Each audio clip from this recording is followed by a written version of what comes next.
Hey, what's up? Kumusta mga idol? Meron naman tayong bagong pagkikwentuhan ngayong araw. Well, hindi na nga natin to patatagalin pa. Kung bago ka sa aking channel, ay welcome si J-Zone TV.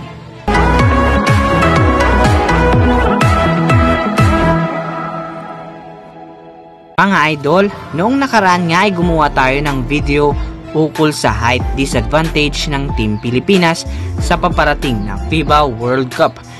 Kaya dahil nga doon ay may plano ang ating national team head coach na si Coach Yeng Guiao na it's all about big, and he really means big.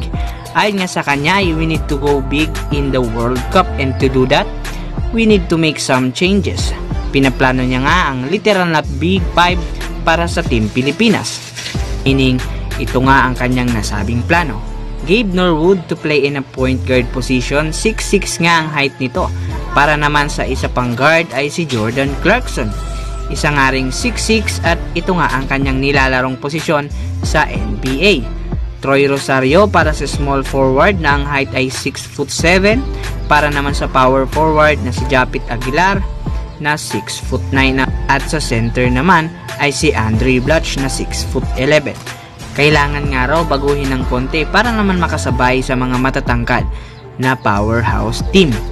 Alam nating small ball system ang natural lineup ng Gilas Pilipinas under Coach Jot Reyes. Ngunit ayon kay Coach Yeng ay hindi naman daw mismo babaguhin. Small ball is our natural lineup. So we still, lalo na kapag andyan si Paul Lee, Jason Castro at si RR Pugoy. Kailangan nga raw ay hanggat maaga pa ay kailangan nating maghanda at gumawa ng option if in case kapag dihado tayo pagdating sa height.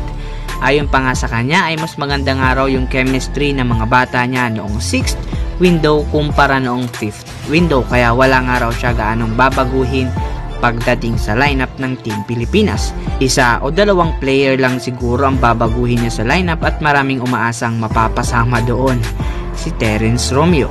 Hopefully nga sana, pero kung hindi man makuha ay bigay na lang natin ang full support natin sa Team Pilipinas, especially kay Coach Yeng Guiao. So yun mga idol, para nga sa akin ay magandang plano talaga yon dahil magandang option nga yun kung sakasakali. Lahat ng mga teams ay malalakas at kailangan talagang mapaghandaan. So yun mga idol ang video natin ngayon. Again, this is J-Zone TV. Please don't forget to subscribe and i-click nyo yung notification bell para ma-notify kayo sa mga bagong uploads natin. Maraming salamat sa panonood mga idol.